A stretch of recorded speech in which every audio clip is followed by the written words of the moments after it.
Limited to 1,999 pieces, this one here is one of the most exclusive performance small SUVs you can get, or maybe call it crossover hot hatch. This one here is the Cupra Ateca Limited Edition. Here in our full review on Autogefühl, exterior, interior and the performance driving. And recently we've also been driving the Volkswagen T-Roc R, which is a pretty similar vehicle. We will also compare it and tell you what are the differences. And wait a minute, how does it even rate to a Porsche Macan 4-cylinder? How dare I say that and why? We'll find out together. Everything in full HD, full screen and full length. Let's go!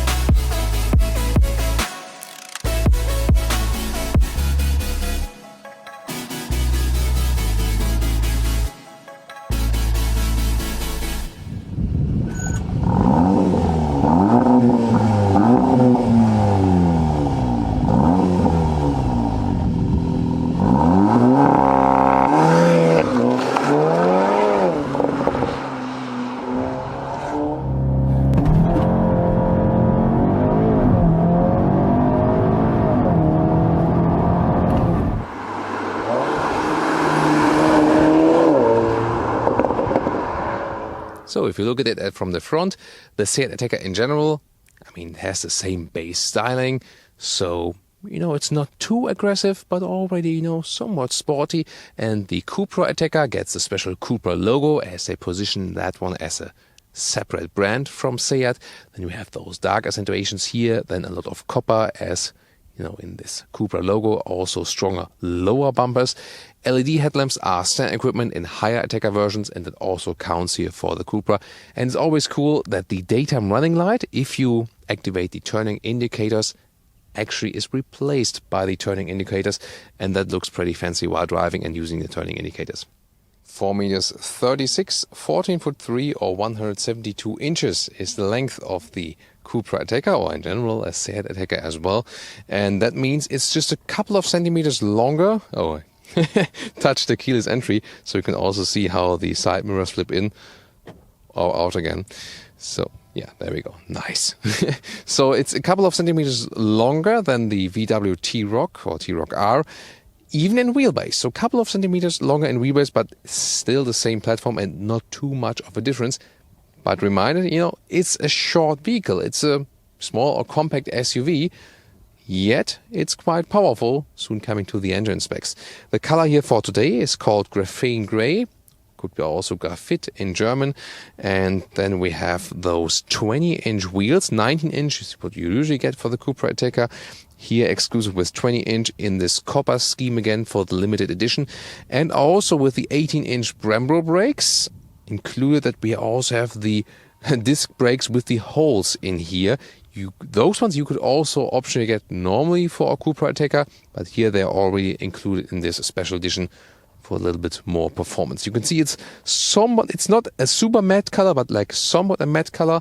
Then we also have painted wheel arches in the vehicle color. So quite sporty look, but again, not too over aggressive. And I'm looking forward to drive this vehicle and see, does it still give you a comfortable ride, although we have those 20-inch wheels here now. Also what we have for this edition are those carbon fiber side mirror pads that again, add some sportier contrast, and as usual for a Cupra Ateca has a contrasting stronger side bumper. What do you think? In the rear we see a typical Volkswagen Group hatch style that counts for their normal compact class vehicles and also for their SUVs. But again, a little bit spiced up by those modern tail lamps and also the Cupra logo again in copper accentuations, and right here also the badging right there. And then usually, for example, for T-Roc R, you can also optionally get this Akrapovic exhaust. Here for the Cupra Ateca, it's usually not possible. But that one then is limited to the limited edition, which racing exhaust, 4 pipes, the real deal, and of course boosts up the sound. not only the side mirrors, but also here there's a rear wing. The small one comes with real carbon fiber, and they have meshed in a special copper tone here as well, so very interesting piece. Under the hood we have no hydraulic struts, but we have a 2-liter 4-cylinder turbo petrol engine, the TSI, 300 horsepower, 400 Newton meters of torque. All-wheel drive is front plus rear on demand, maximum 50-50 distribution then, so that's the all-wheel drive for this one here with the Haldex clutch. And the 7-speed DSG always comes with this dual clutch transmission. Interesting is that the acceleration figure is now at 4.9 seconds to 100 kilometers or 62 miles an hour. That's the same as for the Leon Cupra ST. And it was 5.2 for the Cupra Ateca before. So why is it faster now? There has been a software update where when you use the launch control, it gets a little bit more RPMs, a little bit more preload. And since this one here has a good traction from this all-wheel drive, you can get more power to the ground. And therefore it's a little bit faster now than before.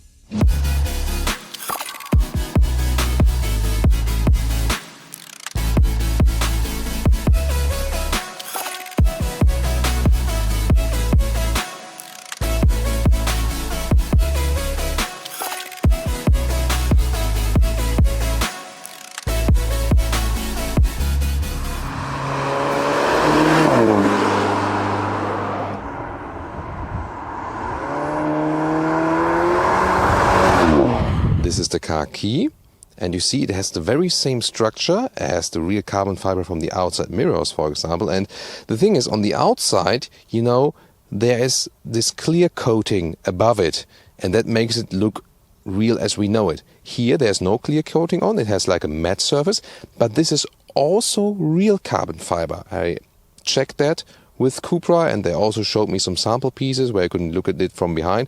Even real carbon fiber here around the key, and again with this copper accentuations meshed in the structure. Very interesting. So when you look at it first, this looks real and this looks fake, but I can promise you this is also real carbon fiber. Then door closing. Yeah, with a decent door closing sound. Then soft touch materials at the inside of the doors in the front. And then you have this nice blue Alcantara right there. So that's pretty cool. And that's also special to the limited edition. The Beats audio system is still one of the few options. And what's cooler is that you have big door pockets right there.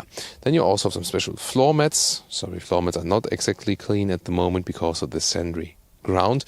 And then you have a sporty steering wheel, flat bottom, copper accentuations inside of the steering wheel. But that's also for the normal Cupra. And special with those seats, usually a normal Cupra Ateca would already come with normal sport seats with a separated head restraint. And then you can go optionally for those performance seats with integrated head restraint.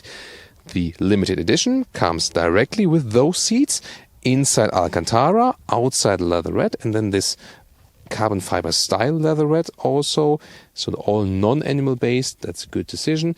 And in this case, you've already seen it, also with blue Alcantara instead of the usual black. And that's really fancy. I mean, cool idea.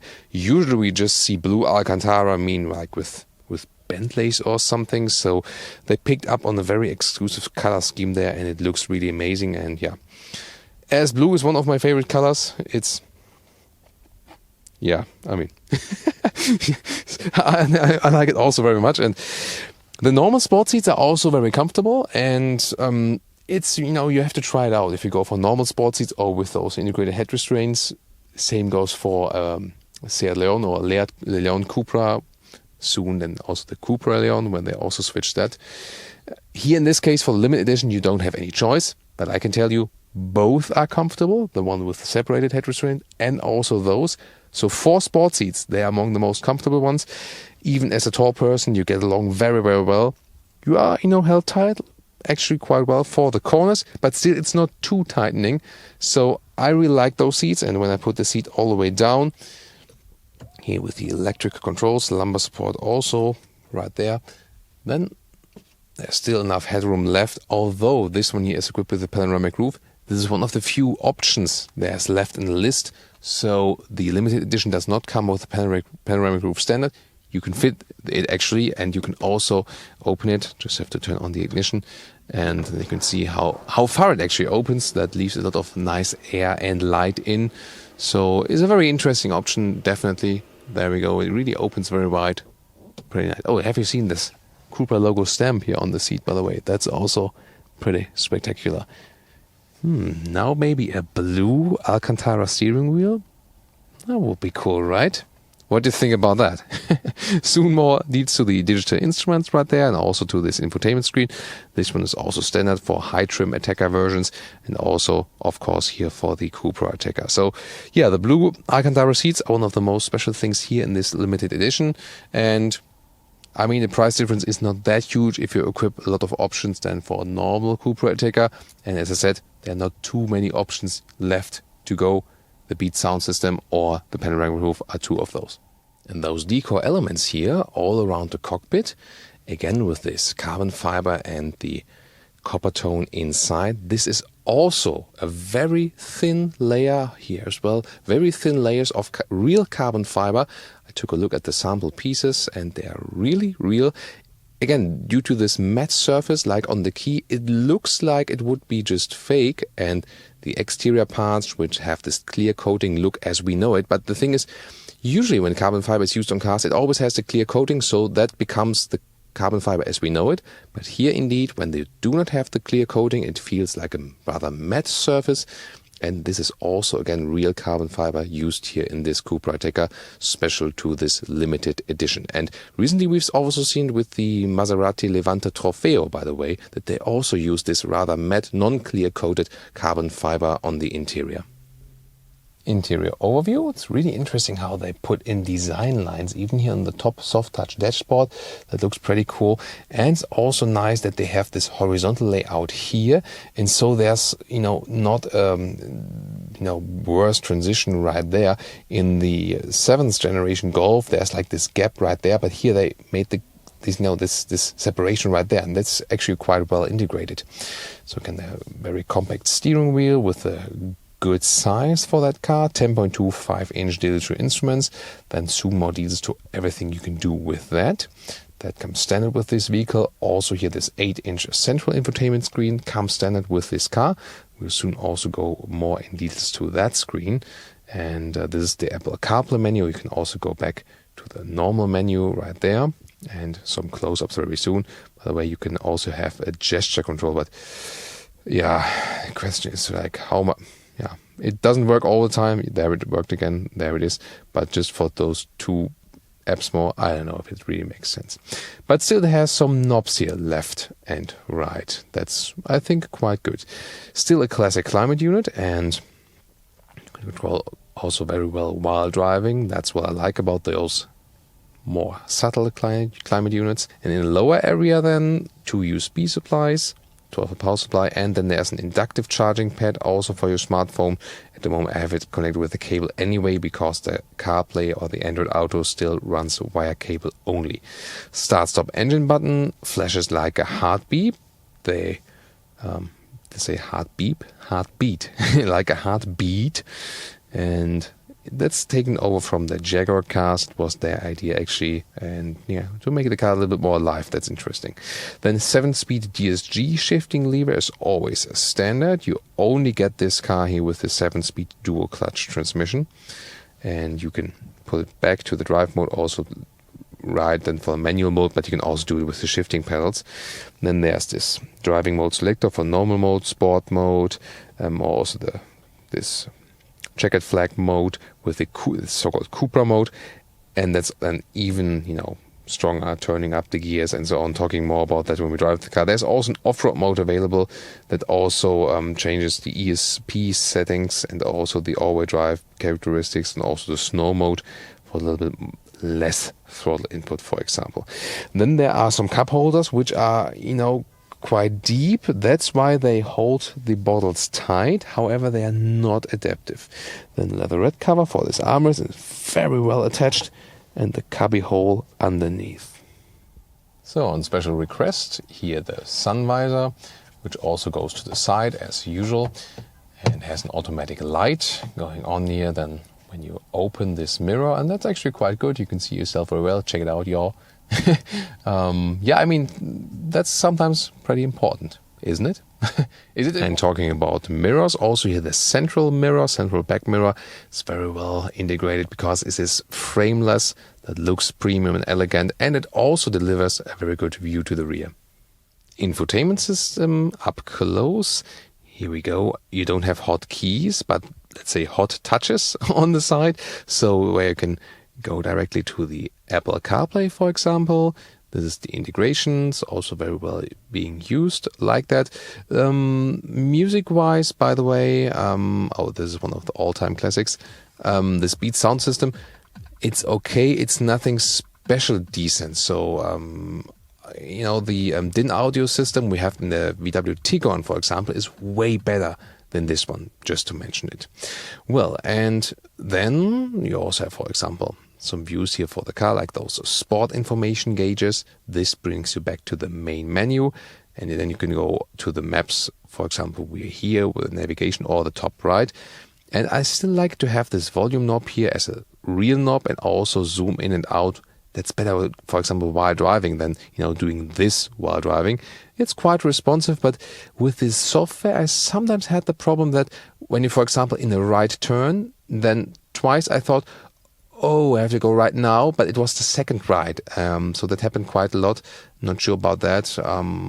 Maybe it was my fault. Maybe it was also not, that clear from the GPS.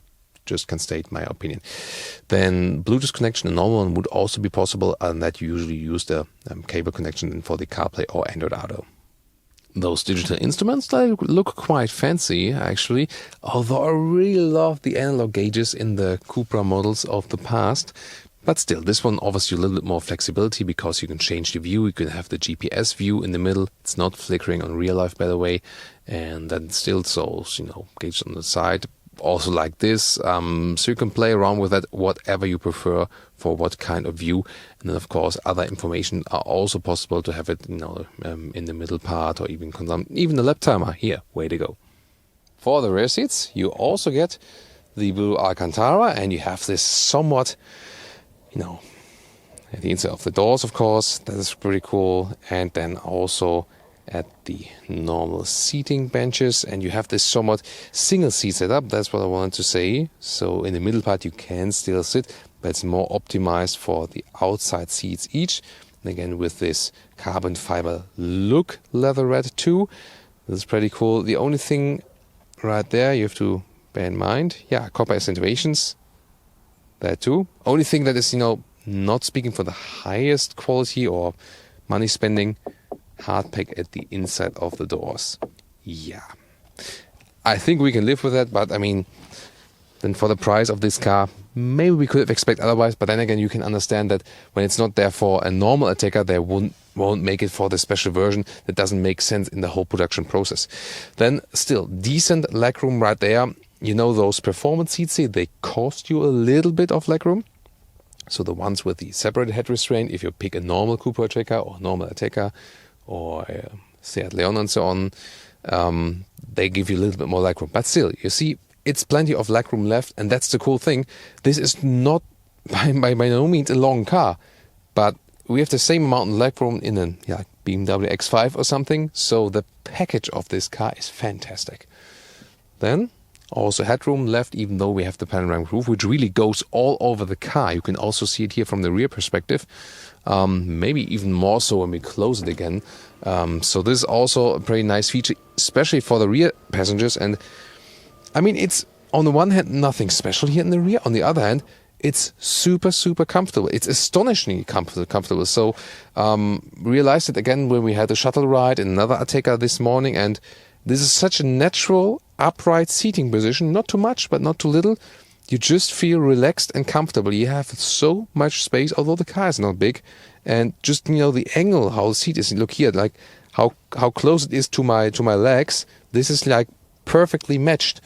Also, this head restraint is very, very soft with a soft leatherette surface. And you can just relax here, and this is more comfortable like in a luxury sedan. I'm serious. So it's quite amazing that just the rear bench is maybe one of the small special things about this vehicle, Yeah, interesting finding, definitely. Then, when we push that back together, you can flip the seats from here. Isofix are on the outside of the seats. Can you sit in the middle here? Of course, it's a little bit higher. Yeah, oh. Jonas has this seat all the way back, but I mean, this does work with the legs. Jonas could also sit a little bit more front. Damn it, Jonas. So, it's okay, you know. You can sit here also a third adult. Of course, a little bit stiffer in the middle part between those seats. Yeah, but you mean, it still works somewhat. And then in the middle part here, there's another armrest, also with some cup holders. And you can also use the middle part here just as a ski hatch. So, again, I can just stress, the rear compartment here, be it for kids or even for tall adults, really fantastic job. And for the rear, 2 USB-A supplies. And there's also this net where you can like put your smartphone in here. That would be possible with a smartphone logo as well. And now it's time for the measuring stick and for the trunk. But what do you do when you have the measuring stick in one hand and the big 90s style microphone, where some people think that it's actually a bad thing or an old school thing, but actually it's a better sound quality with less background noise and you don't hear this massive ventilation blowing in the background because it's a great microphone? Explanation over. Well, what if you have both hands occupied? Then you can use one of those few options that are left in this car. And this is here the foot kick opening mechanism. And that's of course pretty handy then when you have something in your hands. So length of the trunk right here is about 85 centimeters and the width is just about a meter. And that's actually quite decent.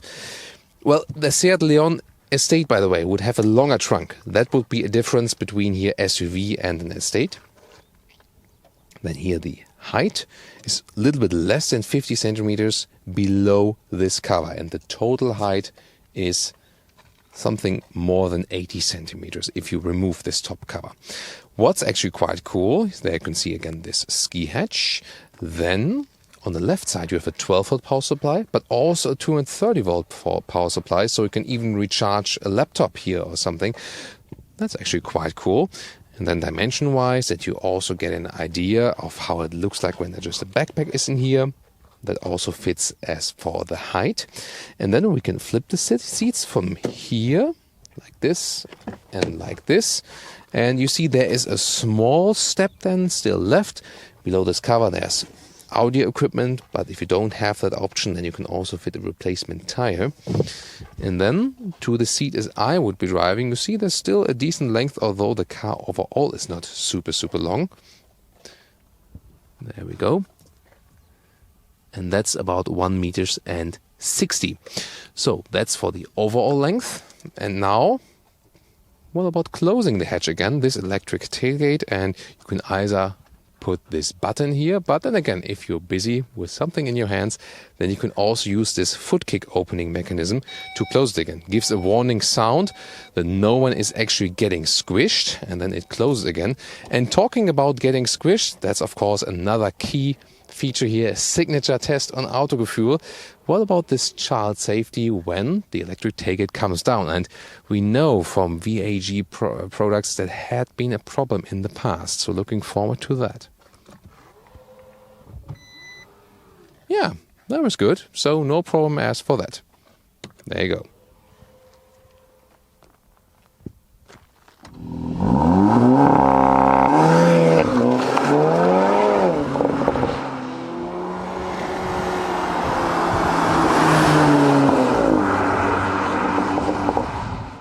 Welcome.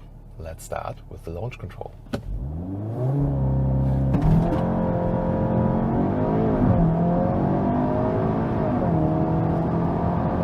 Wow, that was already 110 kilometers an hour.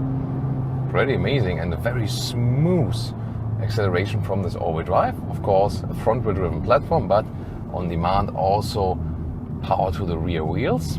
And that is maximum 50-50 distribution. So it doesn't feel like it would understeer a lot. Also, for this launch control to work, I'm in the ESC Sport mode. So this is reducing the electronic helpers a little bit.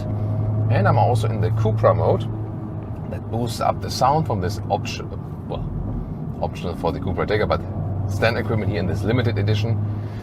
Actually, exclusively in this limited edition, the Akrapovic exhaust. You cannot get it otherwise for the Cupra Ateca. And wow, beautiful landscape here also in front of us. So we have a great sporty route with nice corners for you. Well, that's man-made landscape, but still looks pretty impressive. And the good thing here, we always have this progressive steering. So you see, I don't have to steer that much. I can keep my hands at the steering wheel all the time. And it gives me a very good and direct feeling.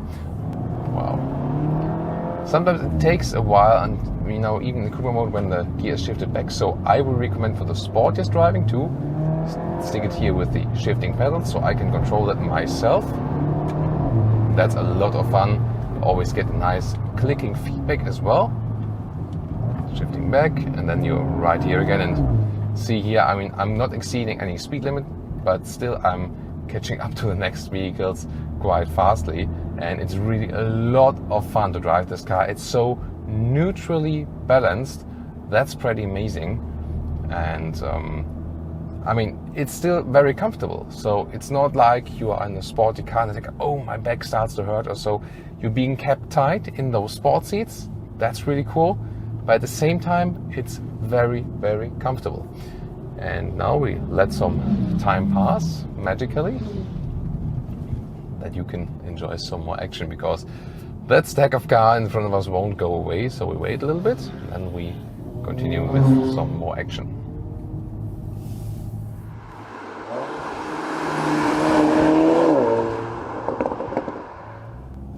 Yay, we have some free road of us ahead. And it's really cool how precise I can steer this vehicle, and it doesn't lean too much to the left or the right. We have the DCC here, the adaptive suspension. It's a little bit stiffer here now in the Sport or in the Cupra mode. The Cupra mode, of course, the most intense one, also sound-wise, but again, using the shifting pedals, it's even more fun. And definitely the 300 horsepower performance, more than enough for the size or for the weight of this vehicle. And indeed, when we're talking about the comparison to the Porsche Macan, this here is the sportier vehicle. So because it's lighter, it's more agile to use, and it's also smaller. So if think in those terms, and of course, especially even power-wise, if you compare it to the 4-cylinder, of course the Macan 6-cylinders, they have more power than that's for sure. But this is really amazing. Yeah, you still feel it's a front-wheel driven platform, so it's not rear-wheel biased or something, but still, it's super fun to drive. And we recently experienced it also with the Volkswagen T-Roc R. Both cars are pretty similar in price, size, and also in the handling. Both are, almost equally fun. What I felt is that the seating position here in the Cupra Ateca is more comfortable. And some things are a little bit more elaborate, I would say. So yes, the T-Roc R is on paper a little bit faster maybe, but the Cupra Ateca somehow feels to me like the, let's say, a little bit better package overall, size-wise, interior quality-wise. And look at that. Really cool, and I hope you enjoy those corners together with me. Again, not too much pushing over the front axle, although it's front-wheel driven dominated. So much fun to have in this vehicle, and at the same time it stays really, really comfortable and can be your everyday driver. And I think that's also what's probably among the most amazing things about this car. So now we're getting a little bit downhill. Look at that. Even if the corner gets a little bit more narrow and I'm maybe surprised by one or the other corner, on the brakes with those Brembo brakes, 18-inch, great braking performance. Engine brake helps me as well. When you oh, what has he done with that vehicle? That's interesting. There must have been some crashes, definitely. So, well, what we could do actually, where we just turn around and have some more corners up the hill right again. That's more exciting, definitely. Because overtaking is always a little bit critical on those winding corner roads. So it might be safer just to turn around. We can do it just right here. We can also see, and I can show you, how easy the handling is of this vehicle. I have the rear view camera. I can see where I'm going right there, and car doesn't have a big turning circle and so on. Steering, by the way, in the Cupra mode is a little bit heavier. I think that's also good. It's not that when you are in the comfort mode and you have a light steering that it would, be numb or something. It's just easier to control, but still you have this very nice progressive feeling, and that's pretty cool. Also in this ESC Sport mode, it's really more fun to drive because the car allows just a little bit more. Of course, on public roads, I always recommend to leave those ESC in. ESC Sport would be then the farthest I would go on public roads. You can also deactivate the ESC completely, but that's again not recommended, and especially not for red roads. So pretty amazing performance, and again, for an Ateca, it's high in price, but when you then compare it to other performance cars and what you get for that, you can understand it still, and then, getting back to the Porsche Macan, where you at least pay 10 to 20k more, and that's just for the 4-cylinder with less power. Some might say you cannot ever compare it to a Porsche, but then again, driving performance and agile fun-wise, we surely can. If you would match that one here against the 4-cylinder Macan on the racetrack, this one here would surely win. So hope you enjoy some more corners here together with me. And that's the sporty driving fun for today. But we have still more to come because, as I said, you can always turn this car back into a normal street mode. And you can maybe just follow a car or set the adaptive cruise control here next to the steering wheel. EC is getting activated again when you put it into normal driving mode. Then the cruise control, adaptive one here also standard for this trim level. Distance to the car in front of you is being kept. More useful on the motorway, of course. But even here it works, and also has hardly any fails or something. For example, it really follows also the road, so the sensor doesn't detect any false positives, for example. That's pretty cool. And even more important on the motorway, where we head out now.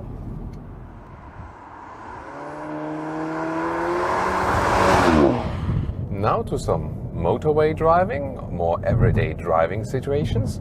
You can score as low as 8, minimum, more realistic 9 liters on 100 kilometers if you normally use the car, about 26 mpg US, 31 mpg UK. And for a car of that power, it's not low, definitely not. And we have some other, more higher displacement cars, like with 3-liter 6-cylinders, which consume the same amount of fuel or maybe even less. Those 2-liter 4-cylinders are not the most efficient ones when you push them, definitely. Have to be aware of that. So, and here on the motorway, again, the nice noise insulation.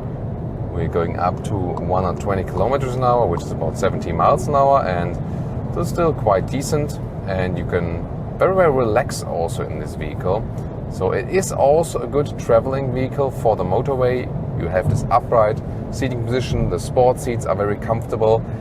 The overview is fantastic. So it's a sporty car, but still there's no compromise as for what you can actually see to the sides, to the rear, especially to the front. So it's a very open atmosphere, and that's also very nice while traveling. And also those Alcantara surfaces are pretty cozy also on the long run. Those brakes are also helpful when you're using it on the motorway, when you have some sudden braking situations or so on. You have very good feel in the brakes. I can just stress that again. And also those assistance systems, they help a lot. So, for example, the blind spot monitor, which are inbuilt in the side mirrors. And let's see, we just let someone overtake us. So when there's a vehicle approaching, and there will be this warning signal in the side mirrors. So just go a little bit slower here now.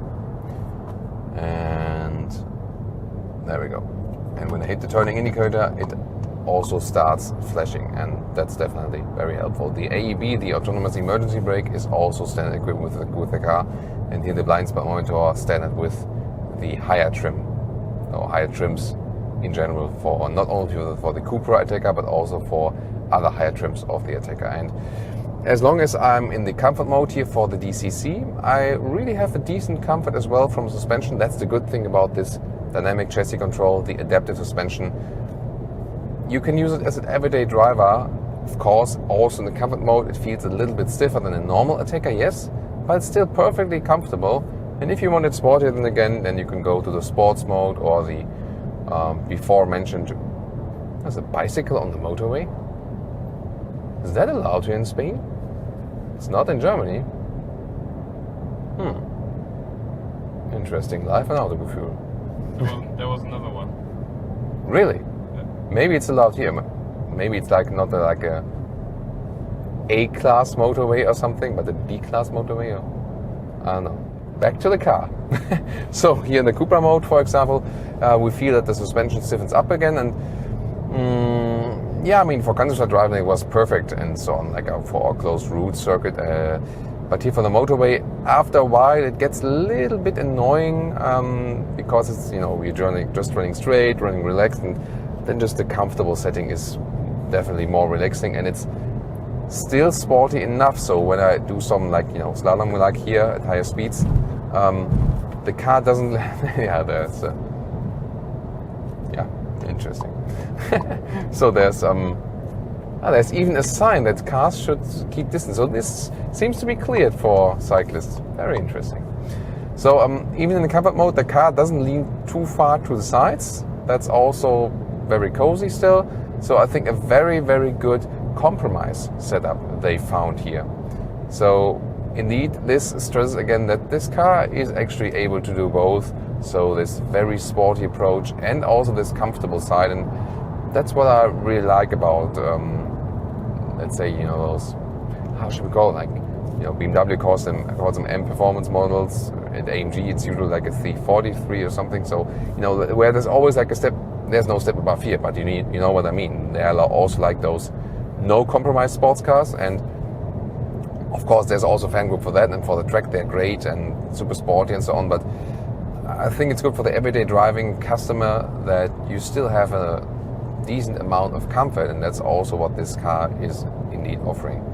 And if we check our today's, again at 8.6 liters in 100 kilometers, so just what I said. This is, when you set it on to cruise, of course, consumption will be worse when you have, those performance things to do, which we did earlier. But I think that's pretty clear. So, yeah. Also, very well done by this vehicle here. And does it make a difference if it's a limited edition or not? I mean, you have those visual differences here on the interior, and it makes you feel maybe a little bit more special. Other than that, you can also very well live without the limited edition, definitely. Those 20-inch wheels, maybe they cost you a little bit comfort, so I more feel when, for example, going over those lines, so slight bumps in the road and so on. So if you seek a little bit more comfort, even in the strong Cupra Ateca, then I would recommend not to take the limited edition, or if you take the normal one, just leave it with the 19-inch wheels, which are standard, and don't opt for the optional 20-inch wheels. So, because, like this inch more at the wheels, this is also, contributing to comfort or not. So it is still okay here due to the very well set up DCC, the adaptive suspension here with the 20-inch wheels. It's still okay, but of course the 19-inch will do better as for the comfort. Then you just have to do a trade-off between the visual part and the comfort.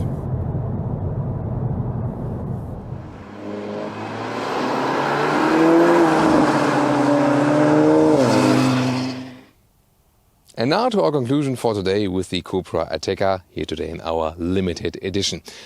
In general, the Ateca is a very good everyday vehicle with some decent exterior, nice interior build quality, decent space offering, so a good package exterior to interior relation, and also the driving itself is already quite sporty. As the Cupra Ateca has really this 300 horsepower punch and some very great agile handling. However, the DCC, the adaptive suspension, still offers this balance between sportiness and comfort. And that's also the same case here for the limited edition. Still okay comfort, although we have 20-inch wheels. This limited edition adds some more design features as we've shown to you.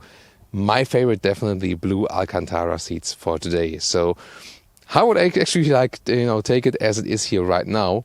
So, I mean, the good thing is it serves a lot of different purposes. It's small enough that you can do everything with that inside the city, yet it already has enough comfort that you can go on longer motorway rides. And it already has this performance approach that you can also be very sporty shown with the launch control, and also how well it handled in the corners. Yes, very similar to the VW T-Roc R, same engine, same platform as well, just a couple of centimeters difference in length and wheelbase. So the handling is also pretty similar.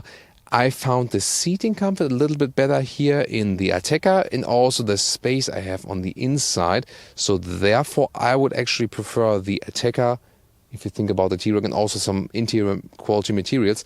And the price is not really big difference. So the Ateca, it would be for me if we would think about T-Roc R versus the Cupra Ateca.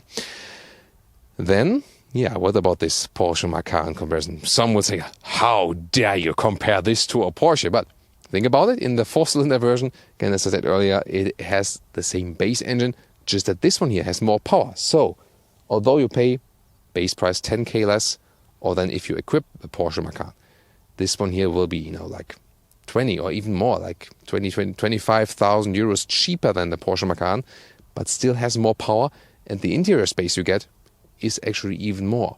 So yeah, you cannot really compare it brand-wise or brand image-wise, but if you just look at the facts, yes, this is a very expensive Ateca, but if you compare to other performance SUVs, it's then again rather attractive option if you consider what you get and also the performance and so on. So definitely very interesting positioning, and that's also a reason why they picked the Cupra brand. Remember, in the past it would have been a Seat Ateca Cupra.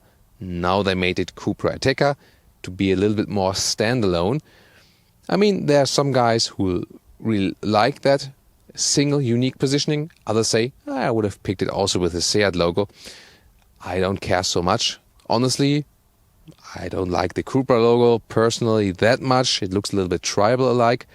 But then again, the special feature it has here, also here as a limited edition, that was actually a pretty cool thing. So, a lot of thoughts here for you today, a lot to discuss. Please join us in the discussion in the comments. I really hope you enjoyed the review here today, the same way as Jonas and I enjoyed making it here in this very beautiful landscape near Tarragona in Spain. So, thank you again for tuning in. See you next time.